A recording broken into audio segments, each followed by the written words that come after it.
Hi guys! Welcome back again to my channel. So for today's video nga ay isi-share ko sa inyo yung gamit na loan application ko nga na top 5 na hanggang ngayon ay may loan ako dahil nga ayan, gamit na gamit ko at syempre pag gamit na gamit, ito yung maaasahan talaga pag same day mo kailangan, same day din sa'yo ibibigay. So dito legit na walang pananakot, kaya kung ikaw nangangailangan ka ngayon ng cash, so i-withdraw mo talaga, papunta sa may GCash mo. Hindi mo na kailangan ng bank account, isang ID nga lang at syempre mababa ang interest at hindi lang to 7 days. So ayun, pwede to ng monthly installments, kaya ayun, umpisahan na natin.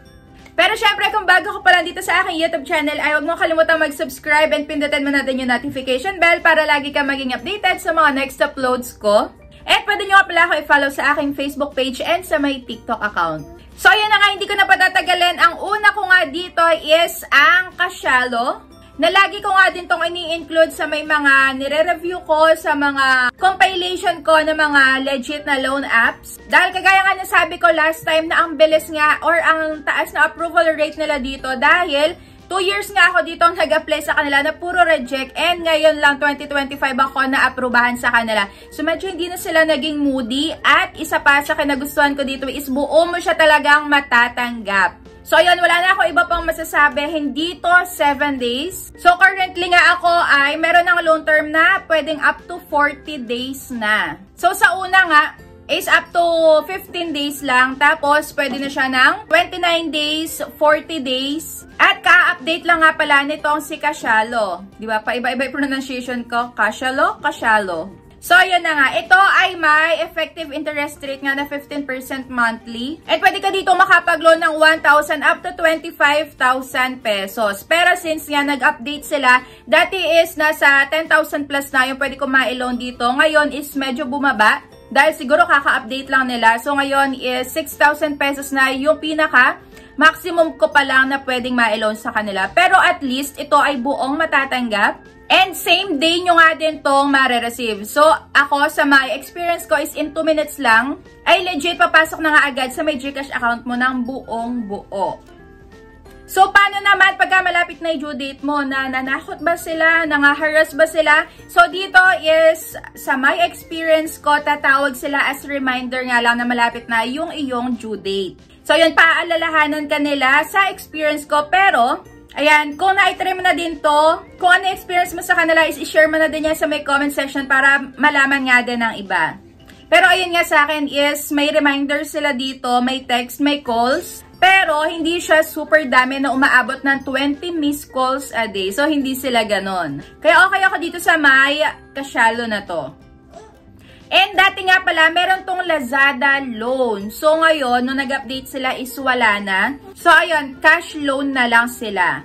So, yun nga yung pinakauna ko. And ang pangalawa ko nga dito ay walang iba kundi ang Maya Easy Credit. So, ito hanggang ngayon nga is meron din ako ditong loan. So, ginagamit ko. Kaso nga lang is dito medyo matagal mag-increase ang credit limit dahil hanggang ngayon is 14,500 pa lang yung pinaka-maximum ko. And dito nga is, sa akin meron tong 5.99% na service fee. And madalas ko nga din tong i-include sa may mga kino-compile ko na mga legit loan apps. Hindi ko to winawala dahil kung meron talaga kayong pag-a-applyan ng loan na gusto nyo is mabilisan, dito wala pang 1 minuto papasok na agad sa may Maya wallet mo. And from Maya wallet, pwede mo na siya i-transfer sa may GCash mo or sa may bank mo. So, meron lang ditong mababawas na 10 pesos, 15 pesos for service charge. Pero ayun, ito, isa ko pa talaga to sa may mai-recommend ko sa inyo. Lalo na kung wala pa kayo. Dito kasi is medyo natagalan ako bago magkaroon ng offer. Kaya, kung wala pa kayo nitong Maya Easy Credit, kung hindi nyo pa to kailangan ngayon, so, simulan nyo nang mag-install and mag-apply dahil talagang, ayan, maaasahan nyo to soon in the future pagka mangailangan kayo. Lalo na ngayon, pagka may mga anak kayo, pambili ng gamit sa school, pag kinapos yung budget, pwedeng-pwede kayo dito dahil ang baba din ng interest. And ito nga pala is good for 1 month. So, ito is Maya app. Ayan, pagka ida-download nyo, yung Maya Easy Credit is Maya application to. Parang sa G-Loan. Kailangan mo i-install ang GCash. Doon sa may borrow section ng G-Loan, makikita mo dyan yung G-Loan, G-Gives, G-Credit, and Buy Load. So, dito naman sa Maya Easy Credit, kailangan mong i-download yung application ng Maya, yung kulay green. And dalawa nga pala yung pwedeng applyan dito sa loob ng Maya application. So, pwede ang Maya Easy Credit at pwede ang Maya Personal Loan. So, dito sa Maya Personal Loan, pwede ka nga dito makapag-loan ng mas malaki. And monthly installment naman dito sa may personal loan. Yun nga lang, nung na-try ko na to is, yun nga lang, nalulungkot ako dito dahil once na may ma-miss ka dito na payment, ay mahihirapan ka na talaga ulit ibalik yung trust nila sa'yo. Kahit na lagi kang on time sa pagbabayad sa Maya Easy Credit. And pagka mag-i-install ka nga pala ng Maya Easy Credit, is para din tong G-Loan na dapat is a verified user ka muna. And kailangan dito, ma-share ko sa inyo, lagi nyo gamitin yung features ng Maya dahil parang nga din itong GCash. Pwede ka dito mag-bills payment, pwede ka dito mag-load, pwede ka dito mag-bank transfer, and pwede ka nga din dito mag-save ng pera mo. Dahil meron nga din dito parang sa may GCash na pagka naglagay ka dyan ng pera mo, is magkakaroon nga yan ng tubo. So ayan, pwede ka dyan mag-ipon ng mag-ipon sa may Maya. At ang pangatlo ko nga na i-share sa inyo ay ang Lazada Fast Cash. So ito dati, ang tagal ko na nagiging buyer sa may Lazada, pero ang tagal ko din bago ma-offeran ng Lazada Fast Cash. And nung na-offeran nga ako dito is monthly installment naman siya, yun nga lang ay sa mababa ka muna nila bibigyan ng amount. So ako ngayon is mayroong 2,500 na credit limit. And ang kinagandahan dito is mayroon lang siyang 6.50% na interest monthly. O, diba? Ang baba lang. At yung pinaka-maximum naman na pwede mong i-loan dito is 80,000 pesos. O, diba? Ang layo ko pa. So, 2,500 pa lang. So, dito kasi is na parang nasa-sense nila. Ewan ko lang ha. Pero parang nakikita nila na may loan ka sa iba. Kaya pagka nag-frozen yung account mo dyan, yung credit limit mo dyan sa may Lazada Fast Cash is maybe meron ka pang existing na due sa ibang loan app, kagaya ng sa One Hand, ayan, TikTok Pay Later, or sa may S-Loan. So, ayun, nasa-sense nila. Dahil nakikita ko nga din online, wala naman sila dito. Lagi naman silang nag-a-advance ng payment sa may Lazada Fast Cash, pero na-frozen yung kanilang account. So, maybe dahil doon. And pagka nga dito is na-reject ka, pwede ka daw mag-apply ng up to 30 days. And mag-wait ka muna ng up to 30 days.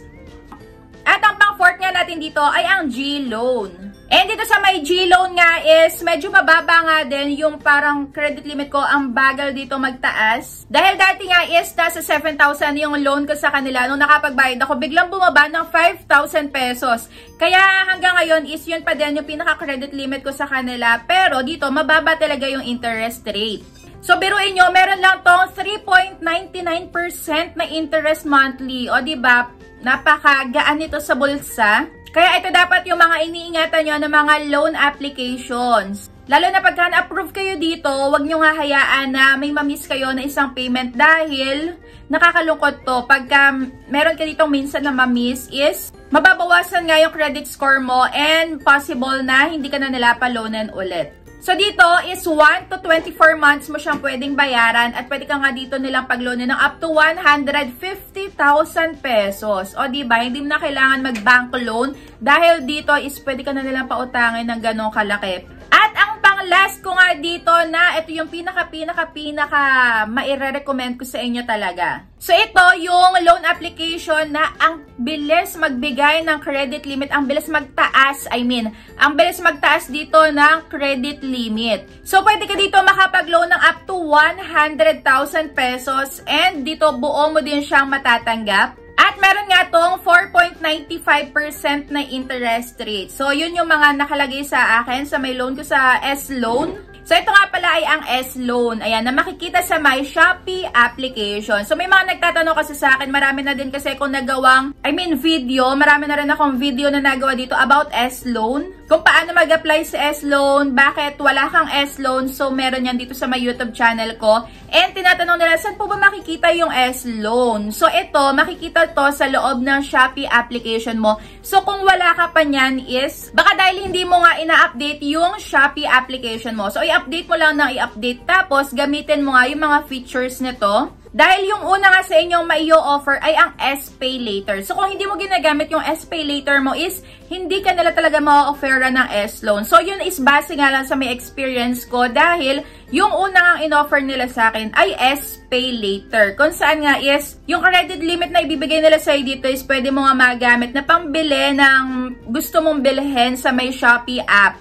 And pagka na-build mo na yung trust nila doon, lagi kang on-time magbayad, hindi ka nagpapalate, is pwede ka nga ma-offeran ng S-Loan. So, dito sa S-Loan, pera mo talaga siyang mawi-withdraw papunta sa GCash mo. So, ganon. Kaya ito yung pinaka-una ko nga talaga, top talaga na loan application. Sa lahat-lahat ng na-try ko na nga online, ito talaga, S-Loan ang wag na wag niyong pababayaan once na kayo ay maaprobahan dito. So, itatop 1 ko sana yung G-Loan dahil sa super baba ng interest rate. Kaso nga lang is matagal tong magtaas na credit limit and medyo moody nga din. Dahil yung iba nakikita ko, nababasa ko online na naging 1,000 pesos na lang yung offer sa kanila. Before is nasa 5,000 plus din. And ayun, medyo moody, nagbaba ng super baba.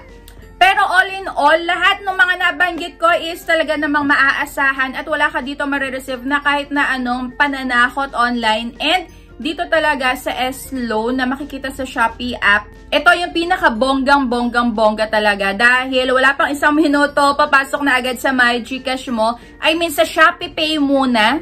Pag nasa Shopee Pay na, pwede mo na siyang i-transfer sa GCash mo. So, ayun, buo mo tong matatanggap and talagang maaasahan mo to sa oras ng pangangailangan. So, ayun lang. Pagka meron pa ako dito, hindi na isama na legit, na mabilisan matatanggap, na matagalan, is comment down below. So, ayun lang. Pagka may tanong pa kayo about sa may top 5 ko nga na i-share sa inyo is comment down below. So, ayun, sasagutin natin yan. At kung ano na experience nyo is comment down below na din para mabasa nga din ng iba. So, ayun lang. Thank you for watching and see you on my next vlog. Bye!